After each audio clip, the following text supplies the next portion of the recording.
if you watched lectures number 1 to 4, you can follow this class, but after the class, complete the remaining classes also, Ajit Kumar. Okay, so now you can follow this class, but after the class, complete the remaining sessions also. Then, so in the last class, we started culture. We have seen two definitions of culture. Leaving the definitions, basically what we can understand from the word culture. Culture is our lifestyle. And if you have gone through like 2020 mains paper, okay, so in the essay there was an essay that is culture is what we are. Culture is what we are, and civilization is what we have. Okay, so if you go through the 2020 mains paper, in the essay, one of the essays is culture is what we are and civilization is what we have. So what do you mean by this? Culture is, the word culture means our lifestyle, our behavior, our food habits, our values, okay, our norms, etc. Okay, so all these come under culture, whereas civilization is what we have. I'll tell you one more example. We say Indus Valley civilization or Indus Valley culture. Which word is more familiar to you in textbooks? Is it written as Indus Valley civilization or Indus Valley culture? Because of this statement only, civilization is what we have means the material aspect is called as civilization. Material aspect is called civilization, what we have. And our ethics, norms, beliefs, behavior, okay, these components are mostly called as culture. So culture is what we are, civilization is what we have. And why the word Indus Valley civilization is commonly used? Why not Indus Valley culture? Because we cannot see their culture. In archaeological excavations, we cannot see their behavior. What we can only see is what they had, means the material aspects, as Karan Singh is saying, overt components of the culture only can be seen. So therefore, civilization is like the Egyptian civilization or Mesopotamian civilization or Indus Valley civilization. So for such ancient civilizations, we don't use the word culture, we use the word civilization. So I hope with this, the two words culture and civilization are clear for you. Is it stuck only for Tarun or everybody? Am I audible? Everything is fine? Thank you. So definition is different, understanding is different. Sometimes we do not understand anything from the definitions. We will study and learn 10 definitions, but we will not understand what is culture. Okay, so understanding, explanation is different, definition is different. We have seen the definitions of Mallow State time. Okay, and the explanation part is culture is our behavior, okay, and values, whereas civilization is a material aspect. But here I have to tell you one very important point. Okay, listen carefully. Such things will not be there in the textbooks. Pay complete attention. There are two different ways of understanding the words culture and civilization. Okay, two different views. Okay, and the first view is culture contains explicit, implicit. Okay, culture contains explicit and implicit. Okay, or culture contains eidos and ethos. Okay, same way culture contains ethic, culture contains emic. These are similar words: explicit, eidos, ethic, and also overt, covert. Same way this is material aspects. These are ideological or behavioral aspects. Write down if you want. Okay.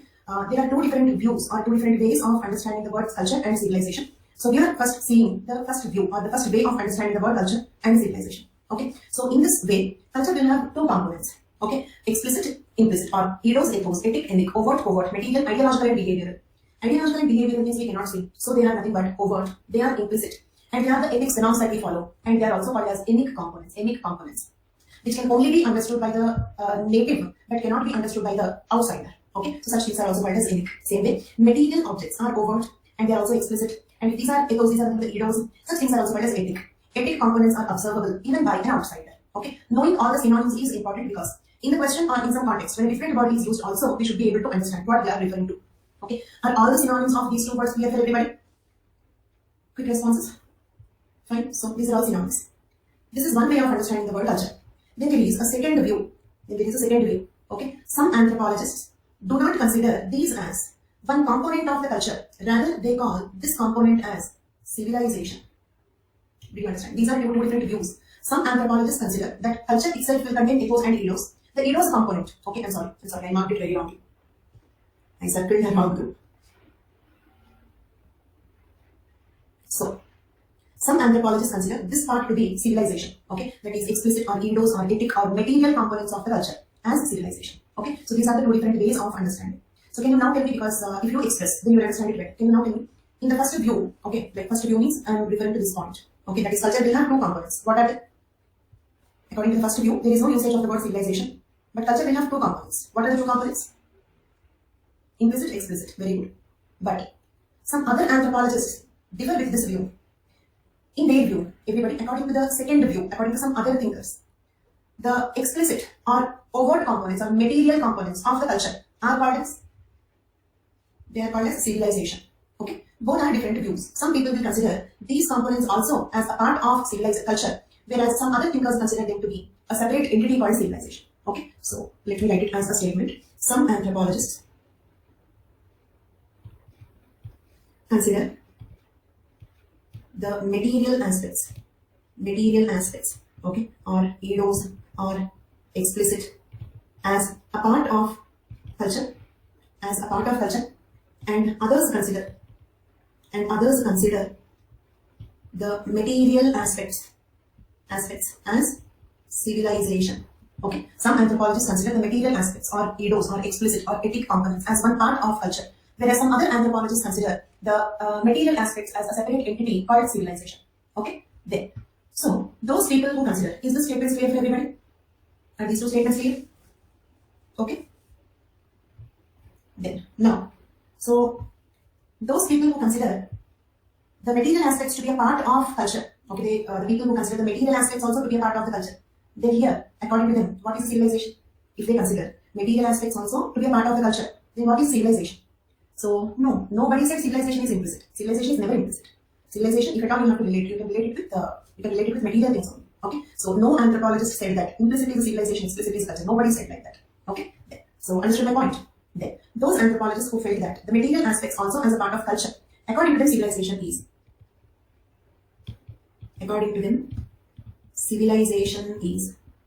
more advanced form of culture.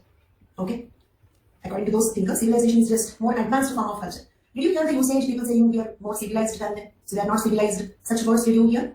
More civilized means what? More advanced. Okay, I repeat. So some anthropologists consider the material aspects as one part of culture. According to them, civilization is a more advanced form of culture. Means they are not differentiating culture and civilization. They are not differentiating culture and civilization, and they are considering civilization to be a more advanced form of culture. In that way also, Indus Valley civilization word is more apt, because that was one ancient civilization that was highly civilized, isn't it? Okay, so I hope you understood both the points. Okay, I'll give you some sentences, complete the sentences. If you want, write down these 2 points, okay, and complete my sentences. Some anthropologists consider the material aspects also to be a part of culture. According to them, what is civilization?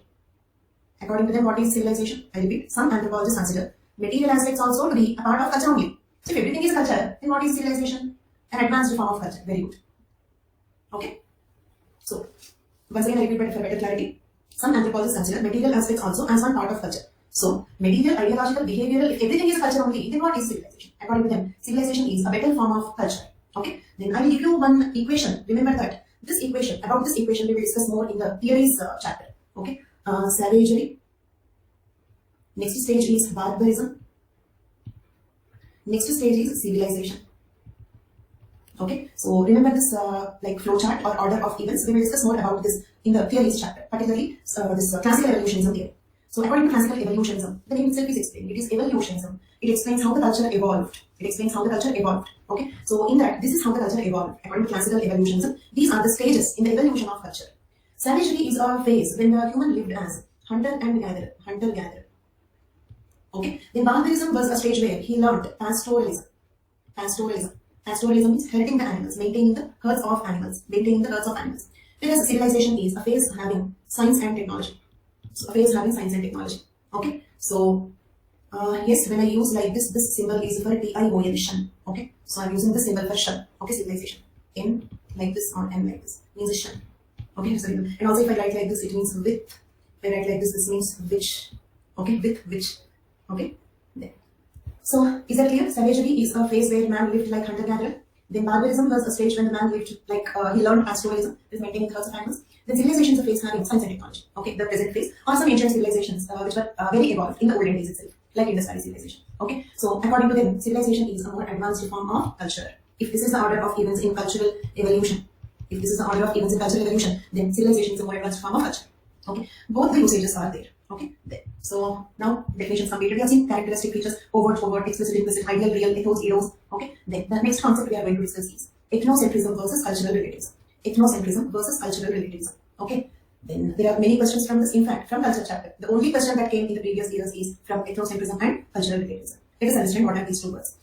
For them, civilization includes both ideological material but advanced. Yes, Shweta. Okay. According to them, civilization also includes both culture, civilization, same. Culture includes material and ideological. Civilization also includes material and ideological. Okay. But civilization is a better form, more advanced form of culture. Okay. Which stand should we take? Nothing. Okay. Why should we take a stand?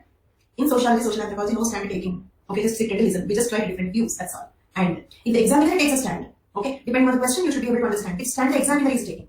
I'll give you a beautiful example of such a situation. Not from culture chapter. I will tell you 3 contradicting previous questions in UPSC.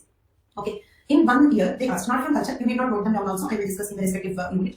1 year, they asked, race is a myth, justify. Race is myth, justify. So from this question, tell me, are they considering races, Negroid, Mongoloid, Caucasoid, whites, blacks, racism? So in one of the years, the question was, race is a myth, justify. From this question, tell me, is the examiner considering race to be a valid concept or not? Is the examiner considering race to be a valid concept? No, right? Then, 1 more year, the question was, is race valid or not? Discuss. Is the race concept valid? Discuss. It was another previous question. All are from race concept only. All are UPSC previous questions only. Okay. The question was, is race valid? Discuss. Okay. So it means we have to put both the side arguments. Isn't it? Okay. 1 more year, or not 1 more year, many times there was a question. Okay. Write a note on. Somatoscopic and morphometric characteristics. Okay. That question just made it complex. Nothing. They are just asking the physical characteristics. The physical characteristics that differentiate between the races. If this is the question, I repeat the question. The physical characteristics that differentiate between the races. In this question, tell me, is the examiner considering the race to be valid or not? I repeat the question. Discuss the physical characteristics. The exact question is somatoscopic and morphometric characteristics that differentiate the 3 races. In this question, the examiner's view is the race is valid. Like this. If the examiner takes a stand, support the stand. But you need not take a stand. Just sit and listen, sit and write. That's all. Okay. So, coming to ethnocentrism and cultural relativism. Let us understand the words. The better you understand the words, the more you can easily remember the details about it. Let us understand the word ethnocentrism first. Okay, let us break the word. The word ethno is related to culture. And centrism means center. Center means, let us suppose, if I keep my culture in the center, keeping my culture in the center means what? Okay, don't ask me what is center, where should I keep, how can I keep? No. The point is, okay, if I give more importance to my culture, central importance, key importance, okay, if I keep my culture in the center and try to understand all other cultures from my culture viewpoint, trying to understand all other cultures from my culture viewpoint, then it is called ethnocentrism. I'll give you one example for this. In one of my previous batches, I had a student. I was discussing this Nair case study. Okay. In the Nair case study, mother's brother plays more important role but not father, isn't it? And can you believe, throughout the 4.5 months, on and off, he was repeatedly asking me, the student was repeatedly asking me, when the Nair boy is having his own father, why is he giving more importance to his mother's brother? He could not understand it, he could not relate it to this point at all. Okay, he could not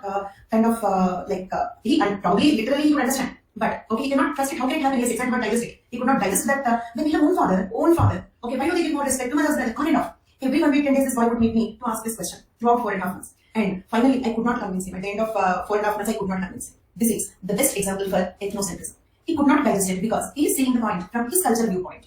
Probably he respects his father so much. Okay, so he cannot consider anybody next to his father. Probably, so he could not digest giving more importance to some other man than own father is living. Okay, and when he is having his own presence, why should we give importance to that? But actually, this is meaningless, foolish, according to this boy, to whom I am referring to, but it is very, very meaningful for the Nair boy.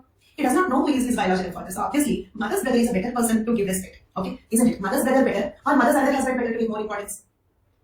Understood my point? So, from Nair boy's viewpoint, this is valid, but from my student's viewpoint, this is inconceivable, right? So this is called as ethnocentrism. Okay, so now tell me, all of you, using ethnocentric approach, can we understand the other cultures better? Using ethnocentric approach, can we understand the other cultures better? No. Okay, so ethnocentrism is not a better approach. Not a better approach to understand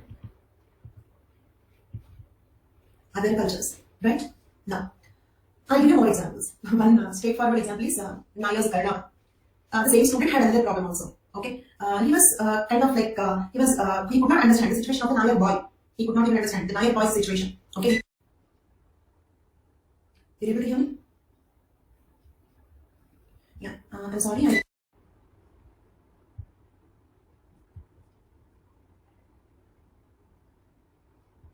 You able to hear? Yeah, I'm sorry. I had a power cut. Though there is a generator backup, it takes a few seconds to switch off and switch on. I'm sorry for the inconvenience. Okay. So ethnocentrism means keeping one's own culture in the center or giving more importance to it, trying to understand all other cultures from his cultural viewpoint. Examples for this is the position of Karanavan in Nair society, the situation of Nair boy, okay, or say for example like polyandry. Say for example, consider in Nayan marriage only, I told you one more point. The girl having more number of husbands is considered to be more respectable, will receive more value and respect in the society. But if it is our society, she will be criticized, isn't it? So this is the example for cultural, this ethnocentrism. Using ethnocentric approach, we cannot understand the other cultures better. And there is an opposite view for it. The opposite view is cultural relativism. Cultural relativism. Here also, let us break the word. Cultural relativism means what? In relation to their culture. In relation to their culture means what? They might be correct. In relation to their culture. This view is called as cultural relativism. It means what? In patrilineal societies, this Arango protester will be considered foolish, meaningless. But Arango protester appears to be meaningful if you consider matrilineal tradition. Okay, so it means what? In relation to their culture. That is understandable. That is not foolish. That is meaningful. Same way, one more example, like the polyandry also. In our society, it is monogamy, strict monogamy. So anybody who would go for another marriage is in a way breaking the cultural norm. So definitely criticized. But in the context of polyandry, if the culture is a polyandry, then giving more respect to the girl having more husbands is meaningful there. Okay, I'll give you one more example. In the context of India, cow is a sacred animal. So in India, cow slaughter is a very, very big issue. Okay, so in India, cow is a sacred animal. This is logical. Why logical? Because India is basically our economy is agrarian economy, and cow is useful in the agriculture. It will produce the oxen required for the agriculture, particularly in the olden days when like the agriculture was not mechanized. When the agriculture was done manually, the oxen are very important for agriculture, and the oxen were produced by the cow. And also the cow dung is used as manure. Cow dung is used as cooking fuel. Okay, so and also the cow gives dairy products. Okay, milk, curd, ghee, all those things. Okay, so in a way, in India there is a culture of worshipping the cow rather than eating it. But let us suppose any Arabian countries. In Arabian countries, they are basically desert countries, not agricultural economy. Their economy is not basically agricultural economy. In that context, cow is not particularly for agriculture. They did not have the culture of protecting the cow and worshipping the cow. Rather, they had the culture of eating it like any other animal. Same way in many European and other countries also, except India. Outside India, there is no particular tradition of worshipping the cow. Okay, so if you understand this point from the ethnocentric view, you will get angry on the people who slaughter the cow. Is it clear? Okay, so people will start hating the Muslims who eat the beef. But if you understand it, if you use cultural relativism approach, means in relation to their culture, maybe it is correct. Cow worship is other culture. We have some reasons for it. But cow worship need not be the culture in every country, in every religion. So in relation to their culture, maybe that is not wrong. Understanding like this is called as cultural relativism. Okay, understanding the behavior or food habits or ideas of a person in relation to their culture, very meaningful in relation to their culture. That is called as cultural relativism. Okay, so actually, like I tried to simplify both the words, but there are many previous questions from this, including one question in the year 2020 also. Let us see what are the previous questions first. One question is cultural relativism and subsequent violation of human rights in the year 2010. Exactly 10 years later in 2020 again, almost a similar question repeated. That is human rights and cultural relativism. Okay, I repeat. First question is cultural relativism and subsequent violation of human rights. In 2020, the question is human rights and cultural relativism.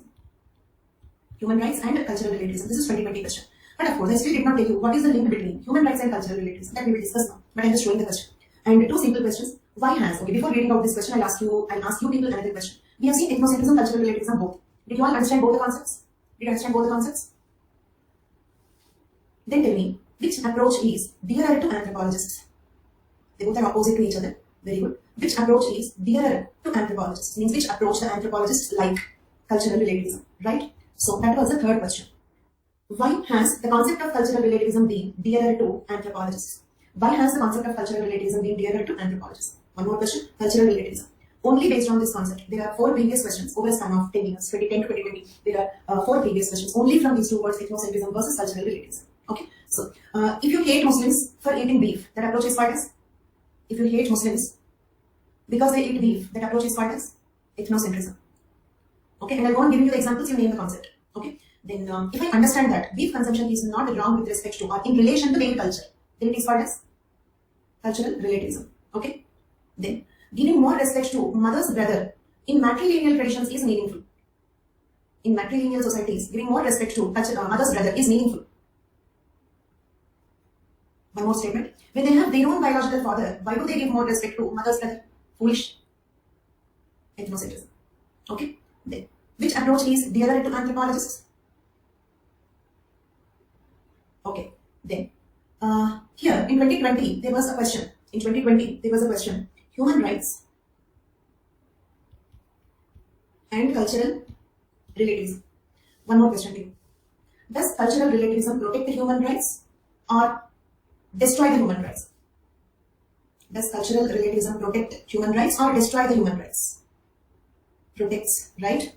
Protects. Because if we think from the cultural relativism viewpoint, there are a few incidents like even killing a Muslim, they claim that they had some beef in the home. Such events also we hear. Okay, so like when you think from the cultural relativism viewpoint, we will not hate other cultures. Okay, cultural relativism makes the world a better place, safer place for human differences. You can use this as a quotation. Actually, there's a quotation of an anthropologist which I will give you the names and all later. Okay, cultural relativism makes the world a safer place for human differences because in general people have negativity or intolerance towards different people. When any religion or any, see, okay, let us suppose like in India we have Jainism, Islam, Hinduism, and many more religions we have. Let us take these 3 examples. Then between which 2 religions there are more conflicts, Hindus and Jains or Hindus and Muslims? One reason is historical reasons, the divide and rule policy of Britishers. Okay, historical reasons.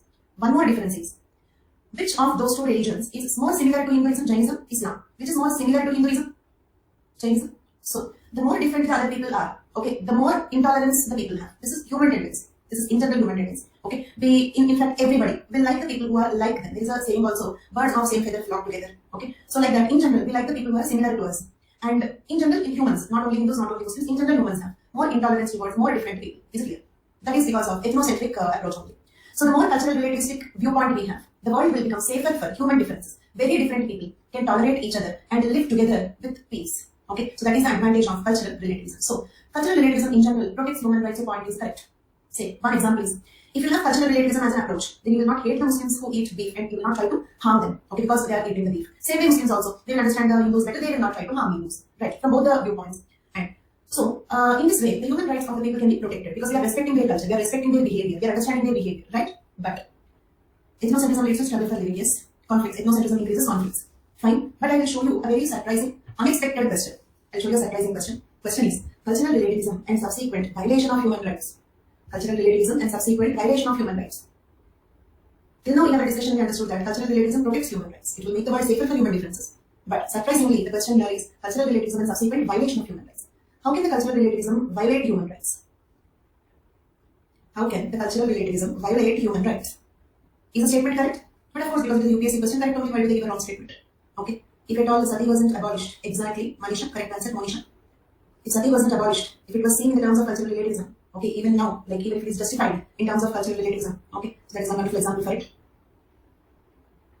Okay, so I hope you all understood the example of Monisha, but actually, female feticide, untouchability, okay, then domestic violence, all these can be supported. It means I can argue, okay, maybe it is wrong in your culture, but in my culture, untouchability is very correct. Does it violate human rights or not? Okay, maybe in your culture it is wrong, so you don't do it, but in my culture, Sati Salgavan is very correct. I will throw all the wives in the fire. Will it lead to violation of human rights or not? Yes, so. This is another wonderful example. These 2 questions, the 2010 question, 2020 question, that is human rights and cultural relativism. This is 2020 question. Write down that question. I did not add it here. Okay. So, in the first question, cultural relativism and subsequent violation of human rights, because they are asking us to write how does the cultural relativism violate human rights. Write only that one. Inside what is cultural relativism and explain how does it violate human rights. You can take the examples of Sati Salgavan, untouchability, domestic violence, female feticide, all these things. Okay. Fine. But in the second question, okay, similar question but slightly different. Okay, sentence formation is slightly different. Same keywords are used, but the question is not the same. The question here is human rights and cultural relativism. So, do you have to write only how does it violate human rights or both? How does it protect human rights and how does it violate human rights?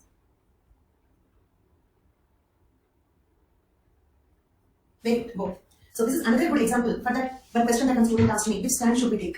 You need not take any stand. If the examiner takes a stand, support it. Otherwise, you study all the stands, all the views. Okay, so that is a social anthropology. That is the nature of the subject. Okay, and now, and personality is different. Personality is your view. Okay, whatever you like. Okay, that is different. Exam point of view, academically, you need not take any side. Okay, then so understood both the concepts, but here I have to tell you one more small point. Very deep, little difficult to understand. Complete concentration, please. Okay, write down the statement if you want. Ethnocentrism and cultural relativism. Okay, I'm writing the abbreviations, but don't write these abbreviations. These are not standard abbreviations. Okay, when you have standard symbols and abbreviations, you can write, but don't write the shortcuts for every word in the exam. Here I'm writing because of the, like, I should not take too much time because I'm not making notes here. I'm writing it. So ethnocentrism and cultural relativism. Okay, they are only research approaches. They are only research approaches. Okay, this is not to settle which is correct. Okay, which is moral. The word moral is not there. If you observe in both the words, the word moral or ethical or correct, these words are not there. Agreed? in ethnocentrism or cultural relativism, in both the words, there is no usage of the words correct, moral, ethical. Agreed? So, these two words are not about, complete concentration please, these two words are not about which is ethical or which is correct.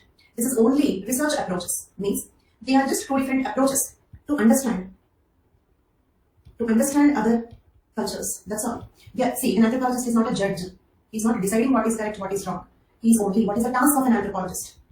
Task of an anthropologist to understand various cultures. He's not a judge in a court of law. He need not decide which is ethical, which is moral, which is legal. No. His task is to understand the cultures. That is the reason why in ethnocentrism or cultural relativism, the words correct, moral, ethical are not used. They are not about which is correct. For example, okay, ethnocentrism do not say that cow slaughter is wrong. Okay, because who is an anthropologist to give a judgment? If he gives a judgment, why do you feel it is valid? For example, I will give you a judgment, cow slaughter is correct. Is it valid? No. Okay, so he's not a judge in a court of law. He's not having any power, authority to give a judgment, decide which is correct, which is wrong. His duty is only to understand the cultures. Agreed? So, what I mean to say is, which is difficult to understand, complete concentration. What I mean to say is, in ethnocentrism does not say that cow slaughter is wrong. Same way cultural relativism also does not say that cow slaughter is correct. Okay, wrong and correct is not there in this discussion at all. This is only about how to understand other cultures, how to understand their feelings, values, norms, behavior. That's all. It's only a research approach. So, technically speaking, cultural relativism cannot violate human rights. Okay, technically speaking, cultural relativism cannot violate human rights because cultural relativism cannot actually support Sati Sahagaman is correct because in relation to my culture, it is correct. That is not cultural relativism. Okay, so cultural relativism cannot support Sati Sahagaman. But here I will give you another word called moral relativism. There is another word called moral relativism. Use the word in your mind once. Moral relativism means what? This is a concept in ethics. Okay, we have one view called moral nihilism. Means what? Morals are universal. Okay, means what? If it is correct here, it is correct everywhere. If it is wrong here, it is wrong everywhere. Then another view called moral relativism means morals are relative. Morals are relative. In the word moral, okay, it sounds like ethical or correct, isn't it? So there is another concept called moral relativism. But moral relativism is not a concept of anthropology. It is a concept of ethics. Okay, are you all following it? Can I continue? So, cultural relativism, when misunderstood or misinterpreted as moral relativism. Cultural relativism, when misinterpreted as moral relativism, then it can lead to violation of human rights. It can lead to violation of human rights. I repeat the point once again. Basically, cultural relativism or ethnocentrism are not about what is correct, what is wrong, or they are not about what is moral, what is immoral. They are just two different research approaches. The target of anthropologists is to understand the cultures, but they are nobody to give a judgment which is correct, which is wrong. So cultural relativism does not say Sati Sahagaman is correct, but cultural relativism helps us to understand why they practice Sati Sahagaman. I repeat, observe the sentence and tell me whether you understood or not. Okay, everybody please. Cultural relativism does not say Sati Sahagaman is correct. Cultural relativism only helps us in understanding why they practice Sati Sahagaman. Understood? Anybody who did not understand? Anybody who did not understand, you can say repeat. But still I will repeat. Cultural relativism do not say that Sati Sahagaman is correct, moral, ethical. No. Cultural relativism only helps us to understand why they practice Sati Sahagaman. That's all. So this is only a research approach to understand the other cultures. So directly, cultural relativism cannot lead to violation of human rights. But there is another concept which sounds very, very similar. There is another concept which sounds very, very similar. What is that concept? All of you? What is that concept? Moral relativism. This is not a concept of anthropology. This is a concept of ethics. It is about whether so-and-so act is moral or not. Okay? Whether in relation to you it is moral, in relation to me it is not moral. That is called as moral relativism. Okay? Moral relativism is about which is moral, which is immoral. Okay? So, cultural relativism, if it is properly interpreted, it will protect the human rights. Cultural relativism, when it is properly interpreted, properly understood, it protects human rights. But when it is misinterpreted, misunderstood as moral relativism, then it can lead to violation of human rights. That's all. With this we completed cultural relativism versus ethnocentrism. Ethnocentrism versus cultural relativism. Okay. Do you know the answer for all these 4 questions? Okay. How to write? I have given the notes. I have given the definitions and all. And also I will read it out once. But basically, do you know the answer for all these 4 questions now?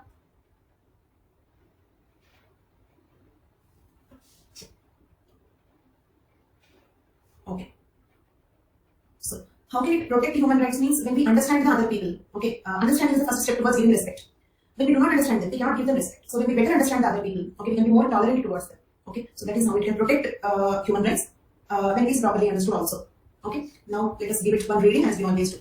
Ethnocentrism and cultural relativism are two approaches of socio-cultural research. They are no way related to what is correct, what is wrong. Okay, then now let us define the word cultural relativism. Cultural relativism is that notion that allows to see the different habits, traits, and values of an individual in relation to his or her culture. It is that notion that allows to see the different habits, traits, and values of an individual in relation to his or her culture. Okay, then ethnocentrism. It is the extreme opposite of cultural relativism. The followers of this philosophy or approach will consider their culture to be the most supreme of all the cultures, and also judge the other cultures by comparing them with his or her specific culture. Okay, then cultural relativism. It is dearer to anthropologists, as an anthropologist's goal is to understand the behavior of the people under the study. If they follow ethnocentric approach, they cannot understand or neutrally analyze the behavior of people from the other cultures. The least influence of his own culture an anthropologist is having, the least influence of his own culture the anthropologist is having, the better will he be understanding the other cultures. For example, if I have a strong influence of my culture, then I cannot understand the other culture. The least influence of his own culture an anthropologist is having, the better he can understand the other cultures. Agreed? Agreed? Because if he is having a strong influence of his own culture, it is something like seeing the world through colored goggles. Is it clear? Because I am seeing from the viewpoint of my culture. Then, cultural relativism and subsequent violation of human rights. Cultural relativism was popularly misunderstood as another concept called moral relativism. Cultural relativism was popularly misunderstood as another concept called moral relativism, which says that morals are relative but not universal. This leads to an opinion that an act which is immoral in one culture can be moral in the other cultures. Moral relativism gives us an idea that any act which is immoral in one culture is moral in the other culture. Thus, cultural relativism, when misconceived or misinterpreted as moral relativism, led to violation of human rights. As many social evils like untouchability, satisagaman, racial discrimination, etc. can be supported as moral in their respective cultures, which consequently can lead to violation of human rights of the oppressed categories. So this contains answer for both the questions. Okay, cultural relativism versus ethnocentrism or cultural relativism and subsequent violation of human rights. But this explanation do not contain the answer for human rights and cultural relativism. It means I did not give the information about how can it protect the cultures. For that you have to make a note on your own. Okay, make a note on your own. It means make a note about how cultural relativism protects human rights. From our discussion, make a note on your own. Okay, so with that we completed ethnocentrism versus cultural relativism. And now let us see the syllabus of culture chapter once. Look at here. The nature of culture. Nature of culture means what? We studied attributes and characteristics. That is nothing but the nature of culture. If the question is on nature of culture, then you have to write definition, attributes, and characteristics.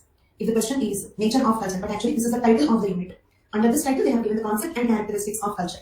Concept and characteristics of culture. If the question is the concept and characteristics of culture also, then also you have to write definition, attributes, characteristics. Next, we have seen ethnocentrism versus cultural relativism. That's all. Actually, in the culture chapter, these are the only topics given in the syllabus. Okay. Then there is just one more word, civilization, that we will discuss a little later. Okay. Except civilization, we completed the topics given in culture chapter. Any of you have any doubts related to the topics given in the culture chapter?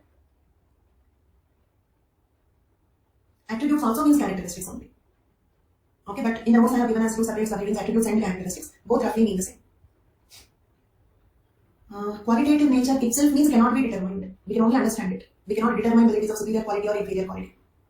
Moral relativism is not clear. Simple. Morals are relative. For example, I can kill somebody and say, okay, in my culture it is moral. In my culture it is moral. Who are you to argue? Who are you to punish? In my culture it is moral. Okay, that is called moral relativism. Moral means what? Correct, ethical, right? Yes. Moral relativism means morals are relative. Maybe it is immoral for you, but for me it is moral. In our culture it is moral. In our country it is moral. So that is moral relativism. Moral relativism is about which is ethical, which is correct, which is moral. Okay. Cultural relativism is about understanding the cultures.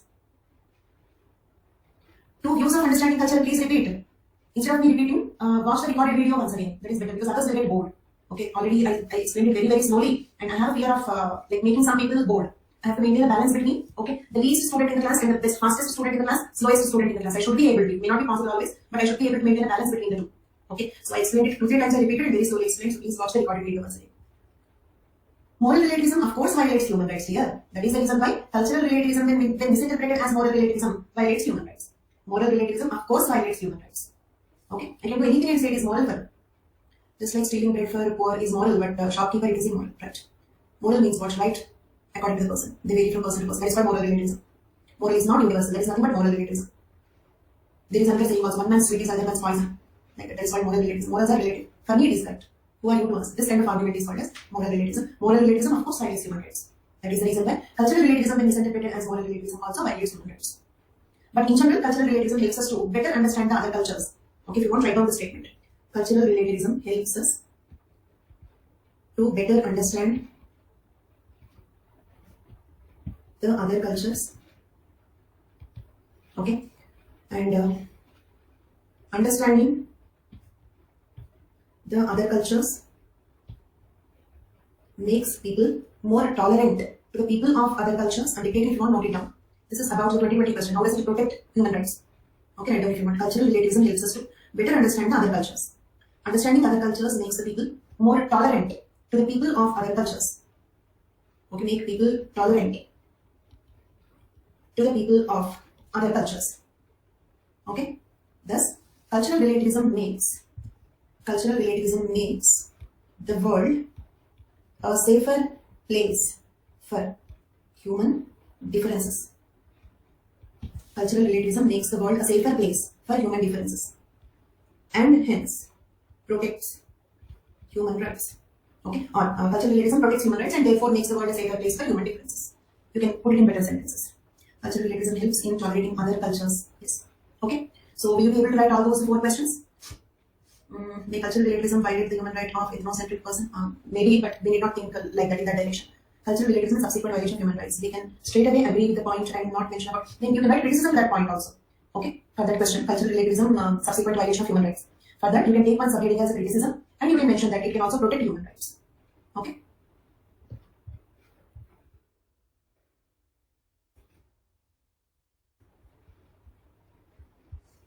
Previous slide means which one?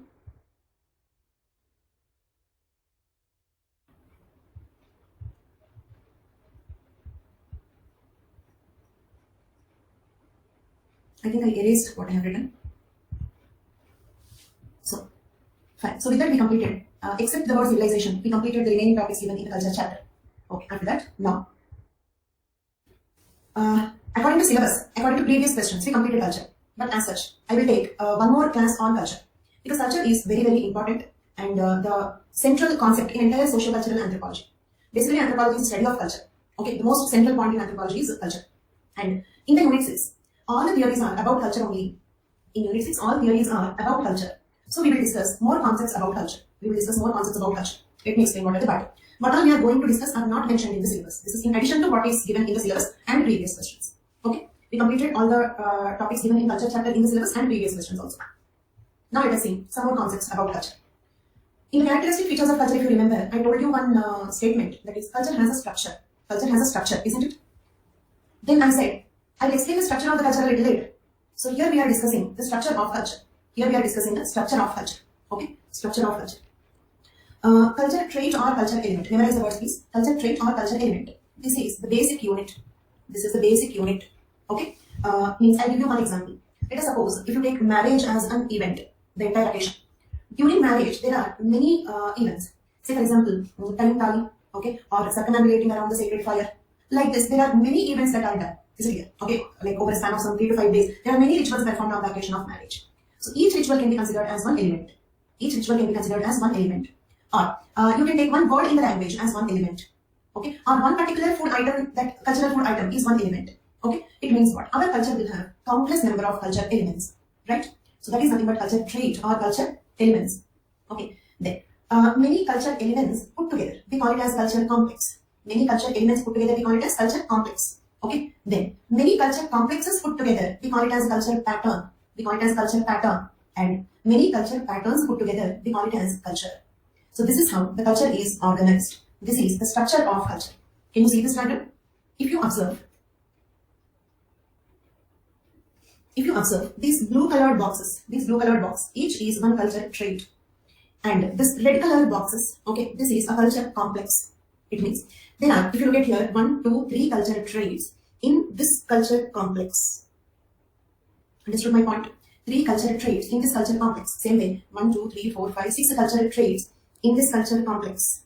Understood? Then, this is one culture complex and this is another culture complex, right? These 2 culture complexes together will form this yellow colored box. Are you understanding my point? This yellow colored box. This is called culture pattern.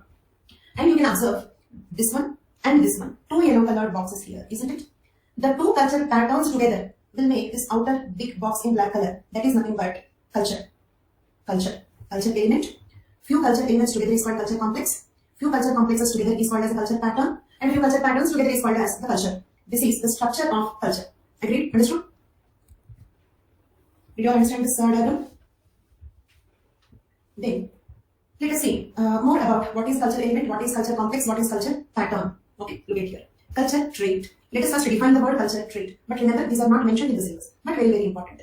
Why they are important? They are important to understand the anthropological thought, which is the most important chapter in social-cultural anthropology. Okay, and thought or theories are like backbone of any subject. Okay, and we have thought in almost all the options. We have in political science, they have political thought. In sociology, they have sociological thought. In anthropology, we have anthropological thought or anthropological theories. All anthropological theories are about culture only. So culture is very, very important. They are not even in the syllabus, does not mean that they are not important. They are very important for understanding some other concepts given in the syllabus. So let us first see what is culture trait. According to Herskovits, culture trait is the smallest unit in a given culture. Smallest unit in a given culture. It has a context and its own structure. It has a context means what? Say for example, during marriage, if they circumambulate around the sacred fire, it is a culture event. Let us suppose during Diwali or during some other festival, okay, I'll just put some sacred fire, bonfire, and circumambulate around it. Does it mean that the person got married? Okay, on the occasion of Holi or any other festival, right? It means what? Every culture element will have a context, Lohri, Holi, okay, on such occasions. When there is a fire, if I just go and circumambulate around that, that does not mean the same as what it means in a marriage. So, every culture element has a context, a situation. In that situation only, it will have that meaning. Okay, context and its own structure. The culture unit is identifiable only in a context. The culture unit, culture element, culture trait, all three mean the same. And not only understand, you have to remember these words, okay, to understand Unit 6, anthropological thought. If you remember all these words, then anthropological thought will be easier for you. Otherwise, okay, it will be just like, okay, one student was asking me yesterday, who is ego? It will be like that only. Anthropological theories topic will be like that. Okay, so these are some fundamentals for you to understand anthropological theories. So remember this, not only understand it. Okay, so that is a culture trait, culture unit, culture element, then culture complex. According to Hobel, culture complexes are nothing but larger clusters or traits organized about some nuclear point of reference. Okay, so according to Hobel, culture complexes are nothing but larger clusters of traits, isn't it? From the diagram also we can understand the same thing. Look at here. A cluster of these three traits formed this complex, isn't it? It is a larger cluster of traits.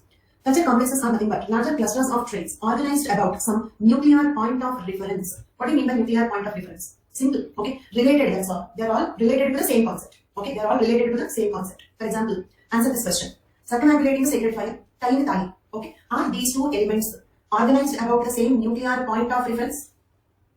Circumambulating around the sacred fire, tying tali, are they both organized about the same nuclear point of reference?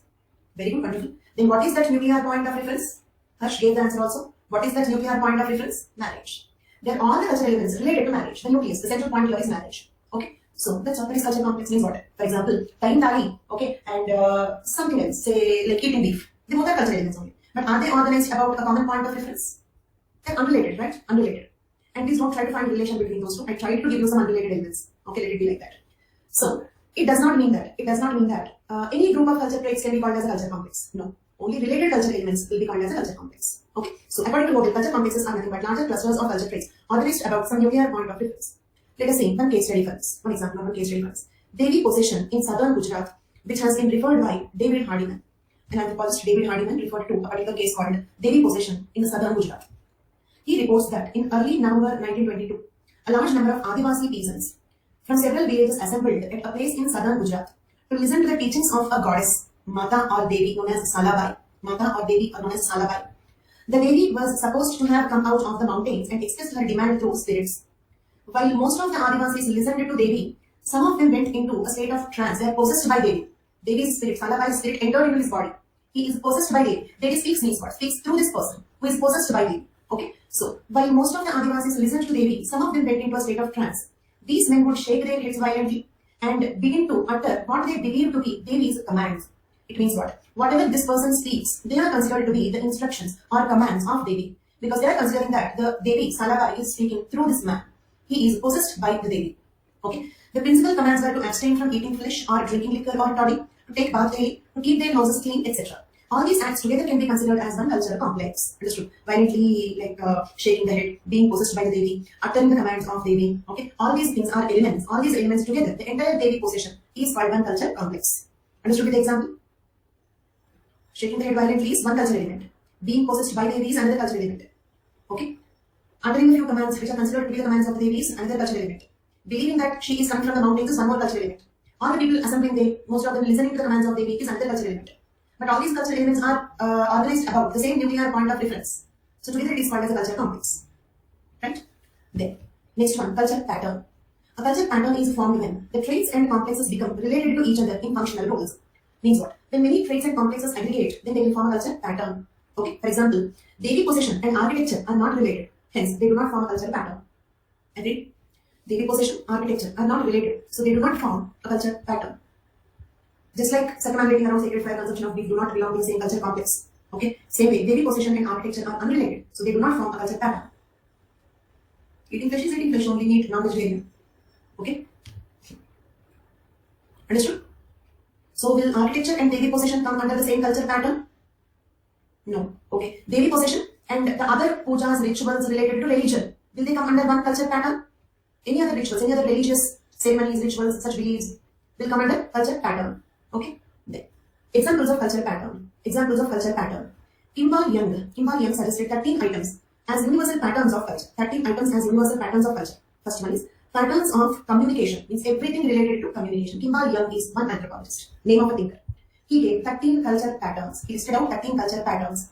First one, patterns of communication. Means what? Everything related to communication comes under one pattern.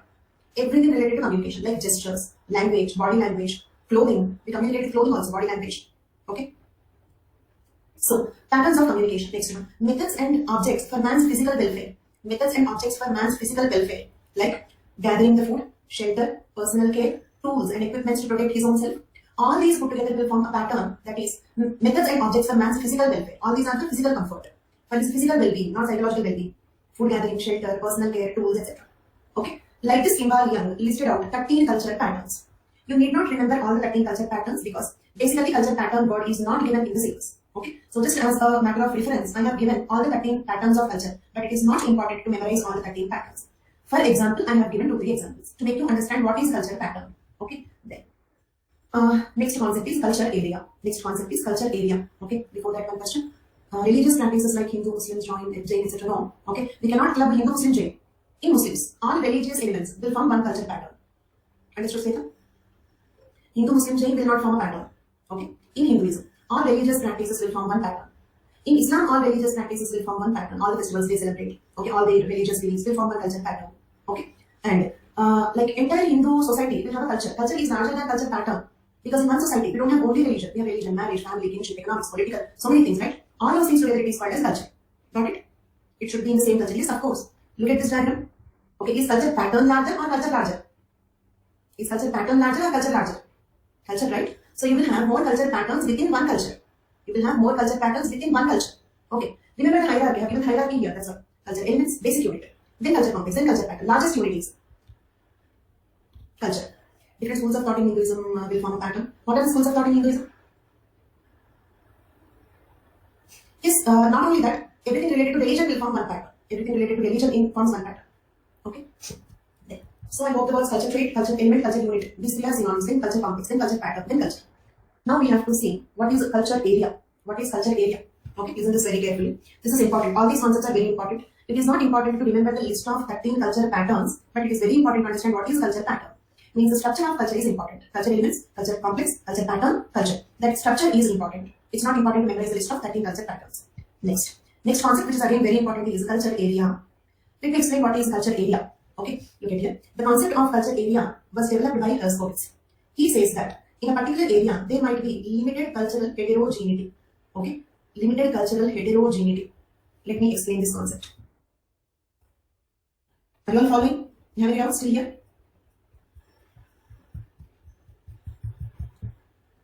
Okay, so the last concept in today's class, culture area. Culture area. What do you mean by culture area? So, for example, do you remember in the previous class, kinship I told you, Iradati Karve. Divided India into north, okay, central, south, northeast. Okay, north, south, central, northeast. Culture areas. Okay, means one culture area is an area having cultural homogeneity. Area having cultural homogeneity. Okay, did you understand the point? Culture area is nothing but an area having cultural homogeneity, similarity. Okay, I will ask you a few questions. Is the culture in Punjab and Haryana exactly same? Exactly same, or do they slightly differ? Not exactly same. Slightly differ. Very good. Thank you. But now answer this question. is Punjab, Haryana have comparatively similar cultures, or Punjab and Telangana? Which two will be more different? Punjab will have more homogeneity with Haryana than with Telangana or Tamil Nadu. Agree? Tamil culture is very, very different from Punjabi culture. Right? Means what? Homogeneity does not mean that they are all identical. Homogeneity means certain level of similarity. Okay? So, same way. I'll give you one more example. Okay? Karnataka, Tamil Nadu versus Tamil Nadu, Assam. Which have more cultural homogeneity? Karnataka, Tamil Nadu have more cultural homogeneity. That's all. So, you understood what is culture area. Okay? Culture area is an area with cultural homogeneity or limited cultural heterogeneity. Okay, more homogeneity or less heterogeneity. Understood? Yeah, even Telangana and Andhra do not have the same culture. And what I noticed is, after separation, they both became more like them. It means what? Now when I go to Andhra Pradesh, I find them to be more different than when we were together. They are becoming more like them. Telangana people are becoming more like them. It means they're freely talking in Telangana slang. Okay, same way like they are enjoying their own culture in purest forms. Okay, so that is how. Even very adjacent states do not have identity. Why? So to that much level also, you and your brother will not have same culture. Do you and your brother or you and your sister have exactly the same culture? So even about Punjab, Haryana, two siblings will not have same culture. So definitely differences will be there. So we can only speak about relative homogeneity or heterogeneity. So a cultural area, I mean an area, a geographic area. Basically culture area is a geographic area. Remember that. Okay, culture area is not a person. Culture area is not a behavior. Culture area is a geographic area having relative cultural homogeneity, more homogeneity or limited heterogeneity. Limited heterogeneity. Understood? That is called culture area. Right? So, is Iravathi Karve's classification correct? Are these the culture areas in India?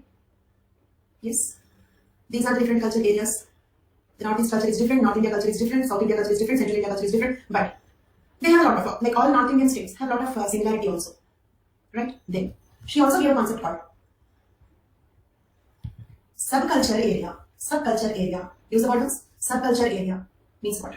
Let us suppose in the North India, okay, Punjab and Haryana will make two subculture areas. Same way in South India, okay, AP, Telangana, Karnataka, Kerala, okay, will form different subculture areas. Agreed. Okay, and a subculture area will have more cultural homogeneity. A subculture area will have more cultural homogeneity than a culture area. I repeat, within the subculture area, there is more cultural homogeneity than a culture area. And yes, if you see from the world perspective, India is a culture area. Did you understand? When we see in the Indian perspective, Iravathi Karve is an Indian anthropologist. She is dividing India into different culture areas. So if another anthropologist is dividing the world into culture areas, then India will become one culture area. Okay. So it does not always mean only the regions in one country. We can consider this at any level. Okay. So this is Iravathi Karve's classic. And in such answers, it is important to draw India map and indicate Iravathi Karve's culture areas. Wherever you get opportunity, you can try to draw India map. That is one type of diagram, okay, that we can draw in anthropology. Okay. So locating the tribes, locating the linguistic groups or racial groups or culture areas. Wherever we get a chance, okay, we can draw the maps. Okay. It is even better if you can also practice world map outline. Very rough diagram. At least part of it. Like when the students draw world map outline, they will not draw the complete world map. Okay, for example, I speak about some African country. Then they draw Africa outline. Okay, surrounding map, that's all. Like that also it is better if you can practice. Okay, but India map compulsory. Compulsory it is important. Next. So that is classification of India into culture areas, but okay. Worldwide also some studies were done like that. Clark Whistler systematically and scientifically developed the concept of culture area. According to him, culture area is an area that has similar cultural traits. Who developed the concept of culture area? Who developed the concept of culture area? Has defined. Iravathi Karve classified India into culture areas. Clark Whistler developed the concept of culture area. I repeat, Has defined. Iravathi Karve just India classification. In the world scenario, she is not very important. Okay. Then Clark Whistler systematically and scientifically developed the concept of culture area. According to him, culture area is an area which has similar cultural traits.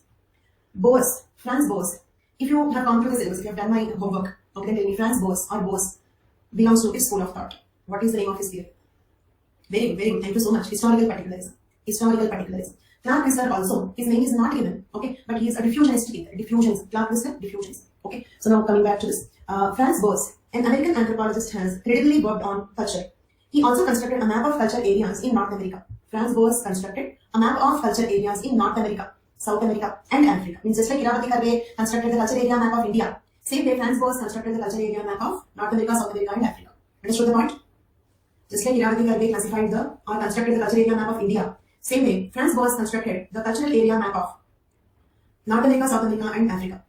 Kroeber, another American anthropologist, examined culture area maps constructed by Boas and Whistler and brought some major changes in them. Okay, Krogel, another American anthropologist, examined the culture area maps constructed by Boas and Whistler and made some major changes to them. And classification of culture areas in India, north, south, central, northeast. Okay, in her book called Kinship Organization in India, I told you this point already. Okay, so subculture areas also. Subculture areas are parts of a culture area having some homogeneity. South Indian culture area can be divided into subculture areas like Kerala, Karnataka, Tamil Nadu, Andhra Pradesh, etc. Okay, so with that we completed the concept of culture area. Okay, and the topic culture will be continued in tomorrow's class also. But by mid of tomorrow's class, I may complete culture and may also start society. Okay, and I have given only one class for society, which may not be sufficient. So I will try to complete culture a little bit early in tomorrow's class and start society also, so that we can keep the course on track with the schedule. So that's all for today's class. So today what all we have studied is ethnocentrism, cultural relativism, okay, culture trait, culture element, culture unit, culture complex, culture pattern, culture area, subculture area. These are all the concepts that we understood. Okay, so that's all for today's class. Thank you. You have any questions? Thank you so much. Anthropology is easy and interesting because we study about our own selves. Okay, it is undoubtedly easier when compared to any other option, and it will continue to be easier even if it is made maximum difficult. Still, comparatively, it will be easier. Okay, but of course, in the other way, like it is a very complex subject also, having different fields like archaeology, physical anthropology, social anthropology. This is something like 5 different subjects. Okay, archaeology, that is something like history. You feel like you are in history class. In physical anthropology, you feel like you are in some biology class. In social cultural anthropology, it's like sociology class. Okay, and Indian anthropology is like philosophy class. Okay. So on the whole, it is like 5 different subjects and a lot of variety also. No boredom, no monotony. All are interesting if we can understand. If we can understand.